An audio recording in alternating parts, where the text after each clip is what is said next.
Hi, this is Steve Altier, author of The Camping Trip and The Ghost Hunter, and you're listening to the Unfreaking Believable podcast.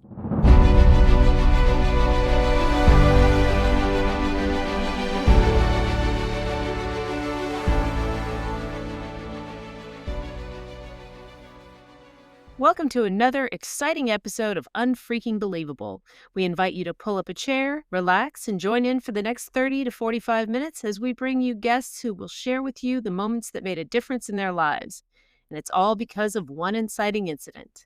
We believe that life is infinitely stranger than fiction, stranger than anything the mind can invent. You might even say it's unfreaking believable.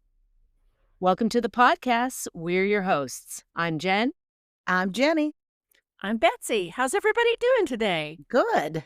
Doing very, very well. It's been a busy few days for all of us, I think. Yeah, Very much so. definitely We are almost has. done painting the house and getting ready to put it up on the market. I've Woohoo! started cleaning behind my husband, and it feels good. I have a question for you, Betsy. So I know you've been to Arkansas a bunch of times because you have relatives there, but is it going to feel weird not to be from Oklahoma anymore? I'm still trying to quite figure out how to wrap my brain around that. I know at some point somebody's going to ask me where I'm from, and I'm going to just spout out, "Oh, I'm Be from like, Oklahoma," and then realize, I'm Yeah. not from there anymore. So we've been in Oklahoma. It was home base my whole life. Yeah. So we lived all over. When my grandfather worked in the oil field, he was a landman, and so we traveled quite a bit. And so, yeah, it's definitely going to be an odd feeling for a very Yeah. long time.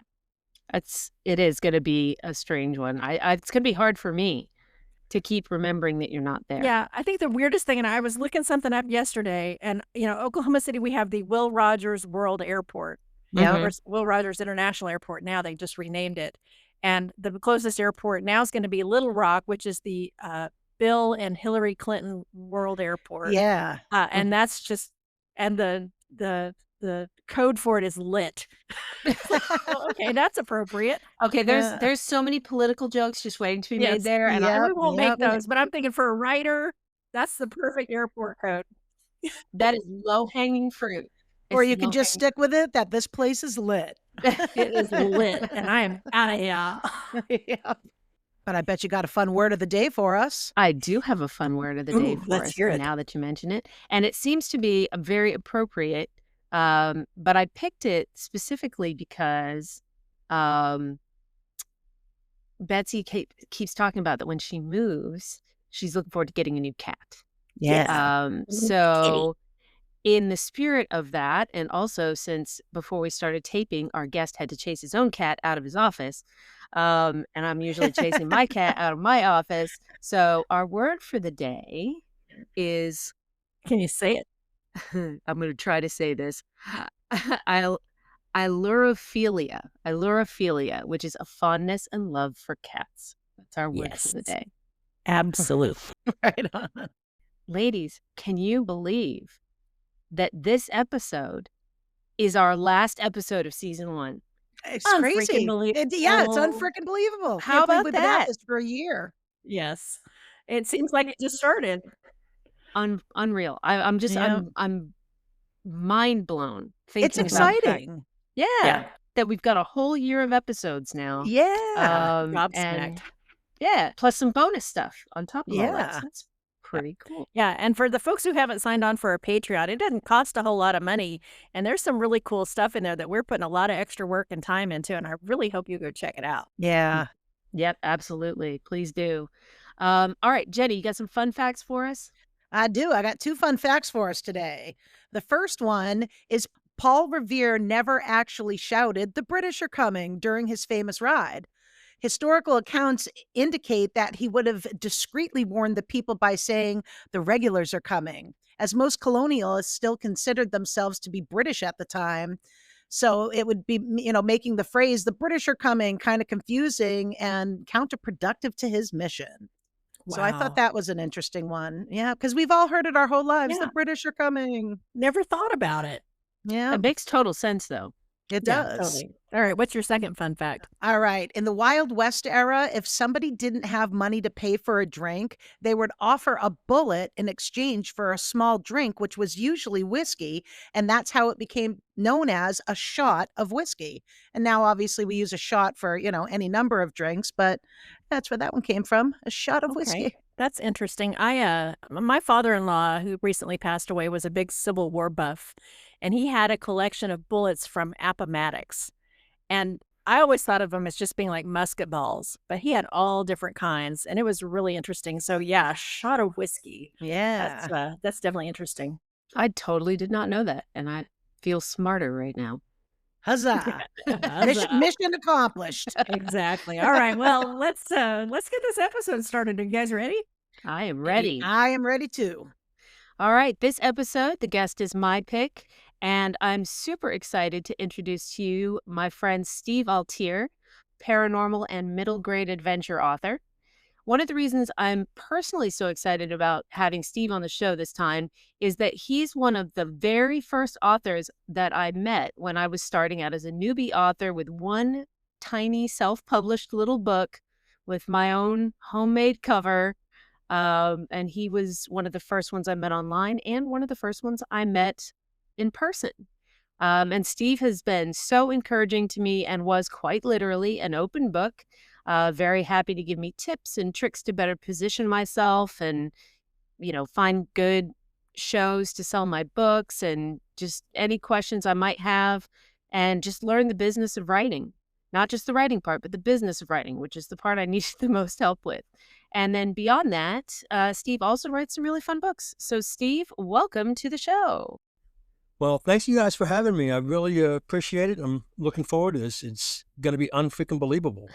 That's our goal. That's our goal. So Steve, why don't you start out by telling our listeners a little bit about what you write, and you can also tell them about some of the other kind of side projects you have going on that might be related to that. So I write middle grade chapter books, which is where I started.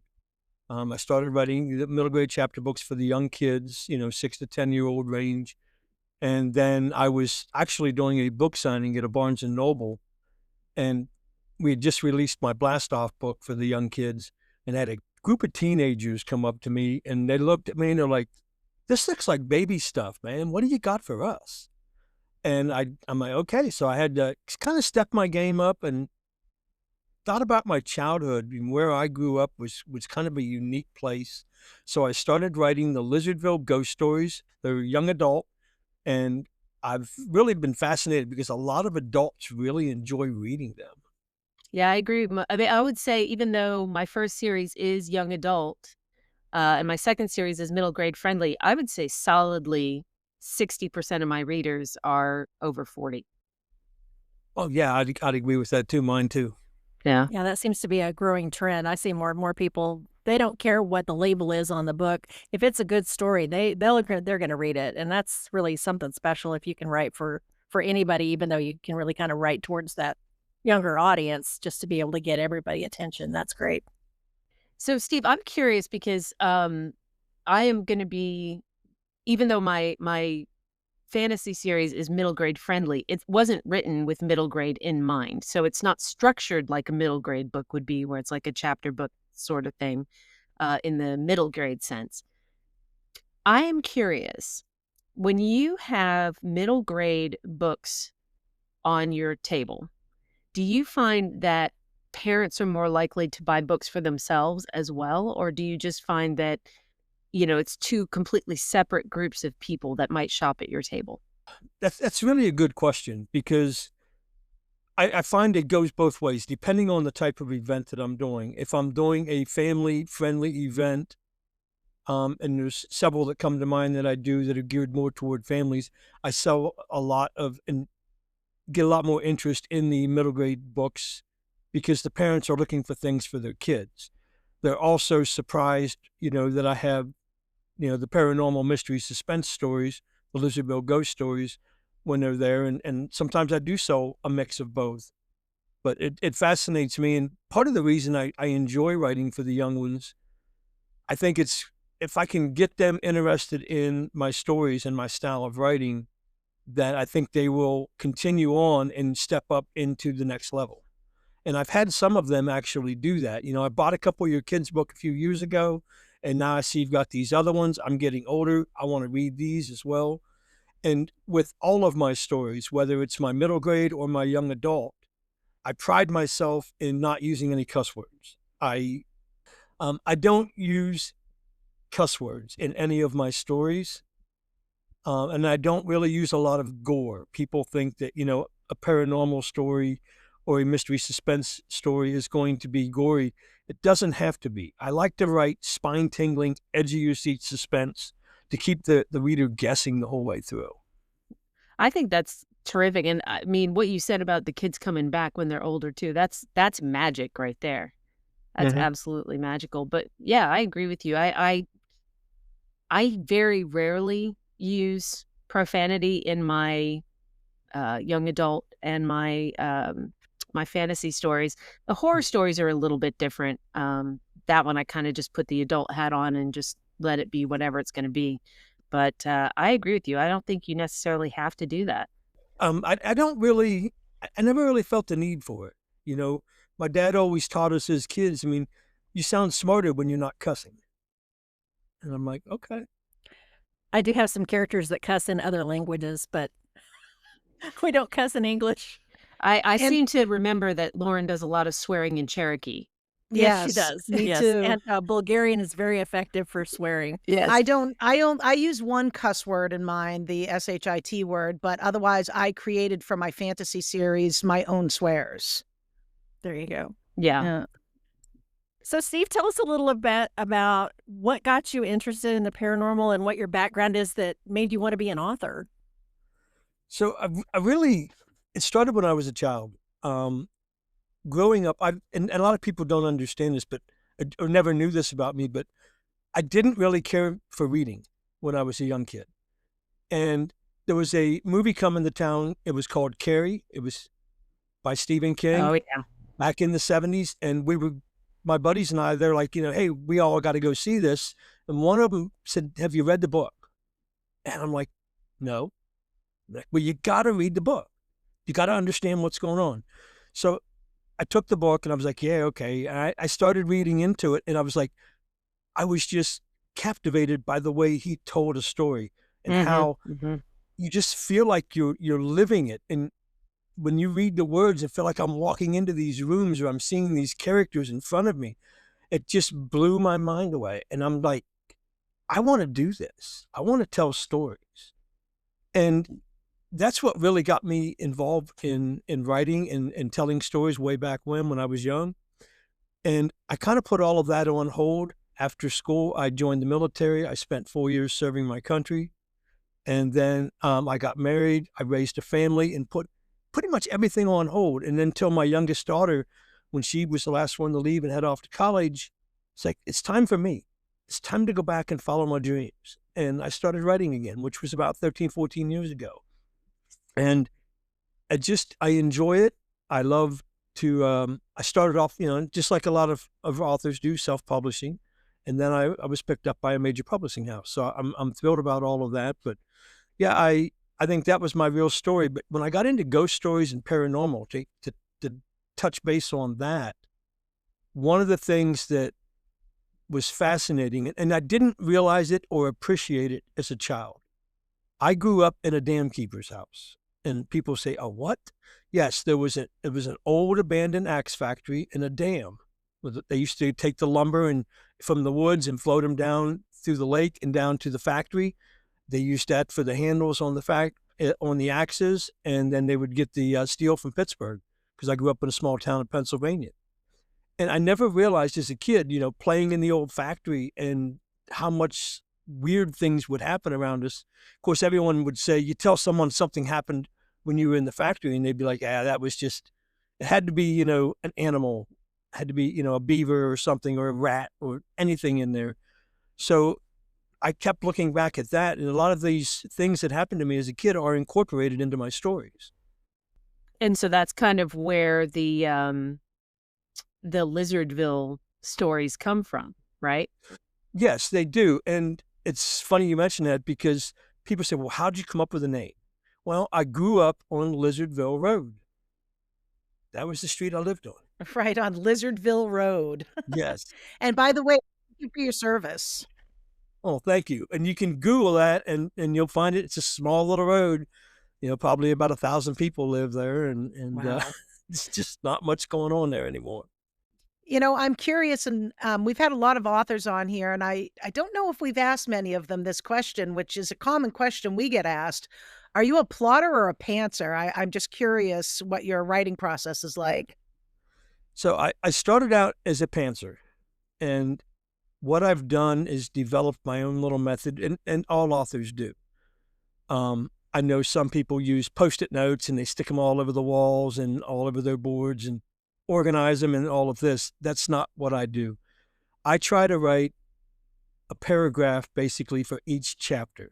So I kind of know what I want to talk about in that book.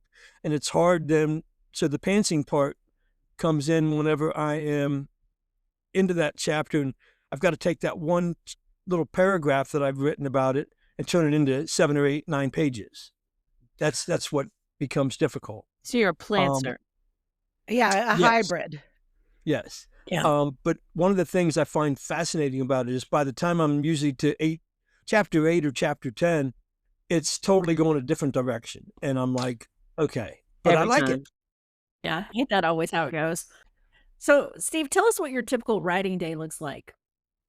So I get up in the morning and I like to spend a couple of hours writing. I try to shoot for 1,000 words a day. I have a motto. It's kind of an old joke of mine, but there's nothing wrong with a 2-hour lunch. That way you have time to eat and get a good nap. There you go. And then my afternoon, I focus on, a lot of marketing, just creating some ads. What do I want to do on social media? That's really what my day looks like. I shoot for 1,000 words, but if I can get more than that, if I'm in them, if they're talking to me, I keep writing. That's great. That's awesome. Do you find that my thing that I always run into, and people ask me this as well, when they say, wasn't it hard to write a story? I always say beginnings are easy and endings are easy. Middles are hard. Do you agree with that? Oh, I do. And it's funny how sometimes one little thing will happen. I know it happens in every story I've been writing, that the characters kind of take me in a different direction. Things come to me as I'm writing. There was a scene in the camping trip where one of the boys, they called him Parker. And I kept trying to figure out how am I going to, why do they call him Parker? So I had a little kind of a side story on that where, he goes to, he comes to the guys and he's got a little bit of a black eye and like, what happened to you? And they're like, well, see, I was hanging out in the stone quarry last night, and I saw this car come up, and the car just, stopped and the lights were all off, and I was trying to find out what's going on. So I snuck over there to check it out, and there was a teenager boy and a girl in there making out. And I accidentally banged my head on the window, and he come flying out, and he got me really good. So, but it gets into a lot more than that, but it's just kind of a side little backstory on what was going on. But sometimes that's what really makes a story great, I think. What is one of the biggest struggles you've faced as an author, and not just with writing, with publishing or, getting an agent, etc.? I think one of the biggest challenges is trying to get readers to discover me, and find you. There are 1 million authors out there, and there are over 1 million books published every year. And how do you get somebody to, find you? And it takes time. I go to schools. Yesterday I spent most of my day at a school, and I got to talk to 4 different classes. That was wonderful. I do a lot of Comic-Cons trying to find new readers. I'm getting out there, going to bookstores, trying to find people. And I hear it all the time. I've never heard of you. Never heard of you. And it's like, and the other real challenge is trying to get people to leave reviews. Oh, that's so true. That is so true. So getting people to leave a review, and sometimes that can be difficult, but they don't understand how important that is. Because like even myself, when I'm on a website looking for something and I see no reviews, I'm not really likely to buy that product. I look for something that's got maybe 1,000 reviews or more, and a 70, 80% people like it. I'm like, okay, well, I'll take a chance on this. Why not? But when you see no reviews or maybe 10 reviews, that's difficult. It's hard for people to take that chance, even though they're only asking you to spend $15 or $20. And, even less if it's the Kindle version, right? I mean, Oh yeah. they could pick up a Kindle version. A lot of times, an author will have something on Kindle Unlimited, and Amazon has such strict rules about incentivizing people to leave reviews, that you kind of just have to rely on people's good graces because you obviously don't. Obviously, all the scammers on Instagram want you to pay for reviews, but we don't want to do that. And then you can't do like a drawing for a gift card and stuff like that for reviews because if Amazon finds out about it, they'll pull your book. So I totally agree with you. And of course, one of the things that people don't know is that once you get past certain thresholds of numbers of reviews, your book gets positioned better. So once you get 50 reviews, you have better positioning on Amazon so that more people are going to stumble across your book. Whereas, when you're first starting out or you have like 10 reviews, nobody's going to stumble across your book on accident unless you're running ads. It's just not going to happen. So one of the things I'd like to say about that is a lot of people don't understand you can leave a review on Amazon. There's also a website called Goodreads, and you don't have to buy the book from these people. All you have to do is go in and say, I met this author or I picked this up at a store and I wanted to let everyone know that I really enjoyed reading this book. Very simple. Yeah, it doesn't have to be a long, drawn-out diatribe. It can just be, hey, this book was great. Here's why I liked it, and here's why you might like it too. So Jenny asked you specifically about your journey and finding an agent, finding a publisher. And I think that's going to lead pretty well into a pretty unfreaking believable story, don't you? I think it's going to. All right. So without further ado then, Steve, the mic is yours.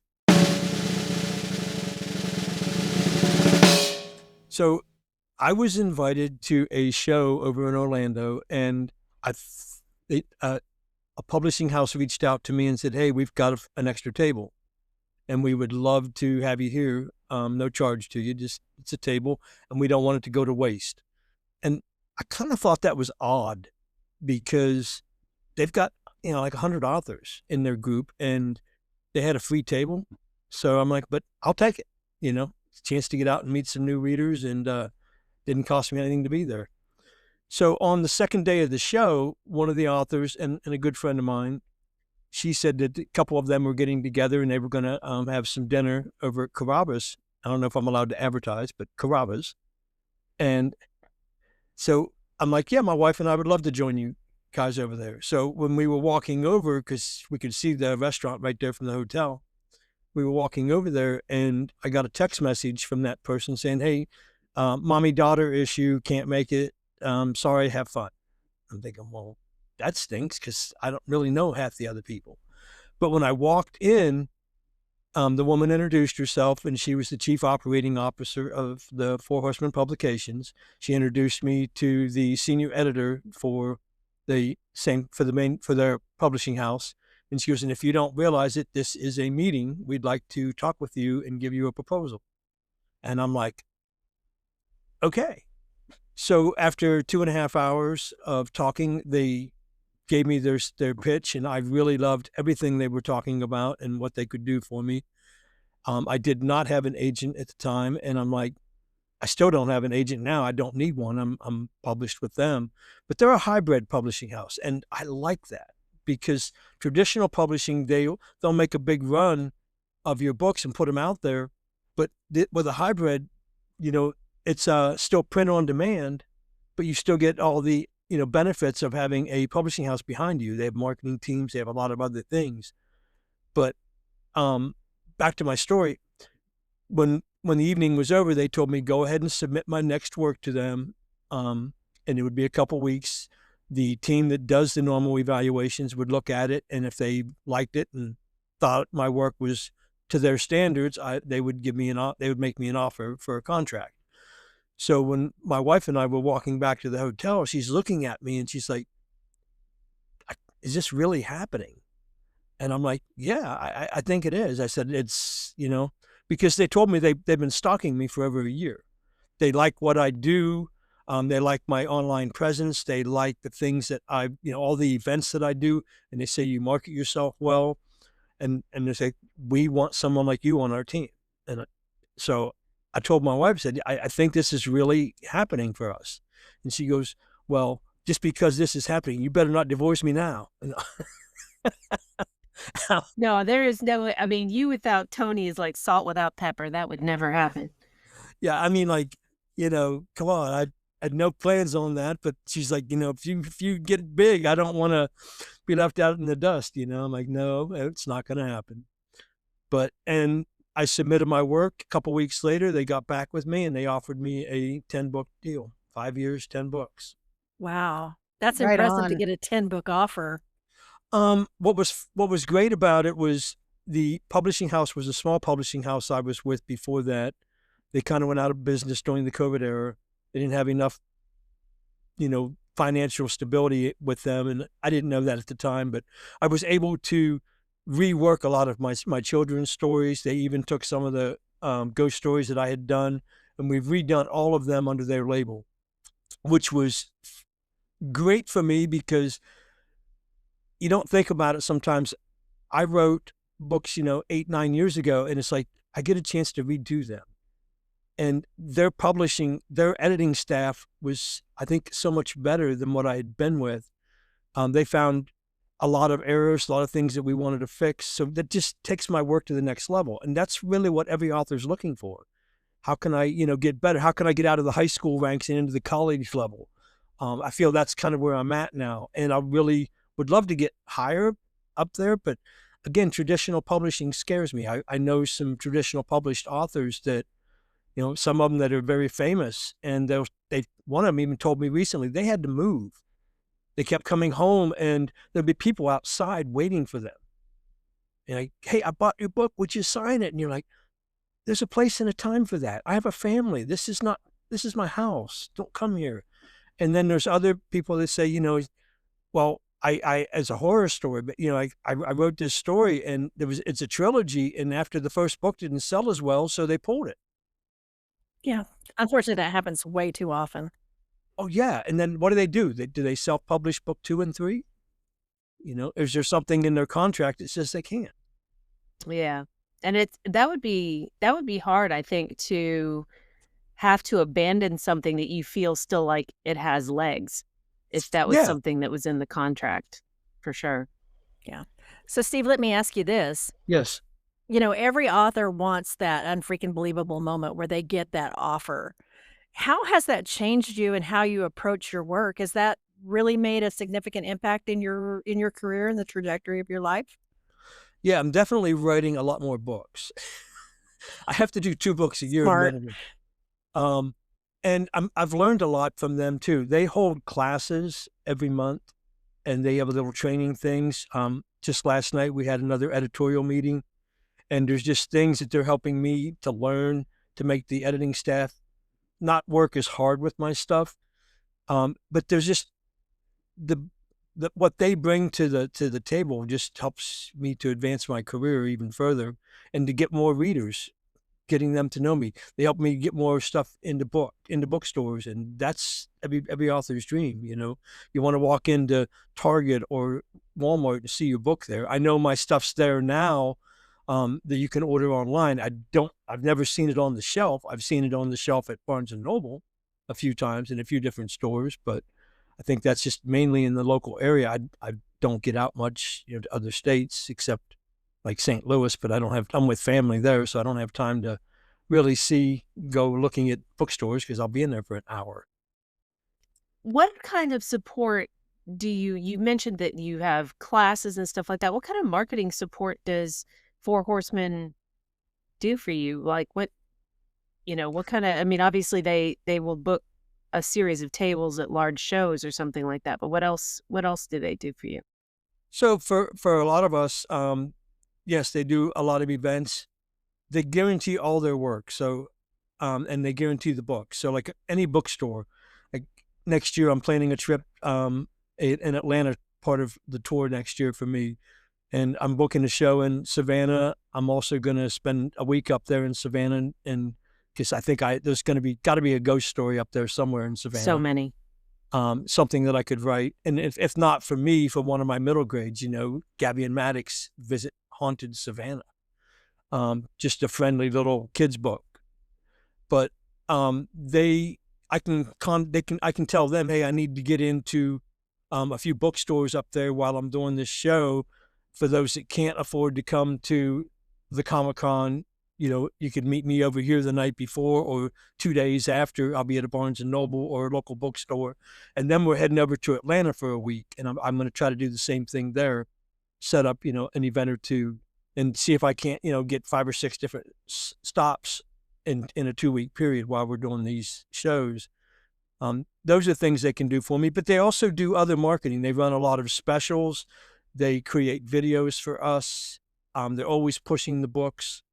They work with us on what to do. Like they've created a TikTok page. We're all doing little things there, trying to get more involved with TikTok. I'm not great at videos, but that's the new thing, and that's where a lot of people are.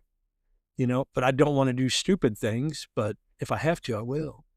No, I was just going to say I don't dance in public, so I'm certainly not going to dance on TikTok. Yeah, I know.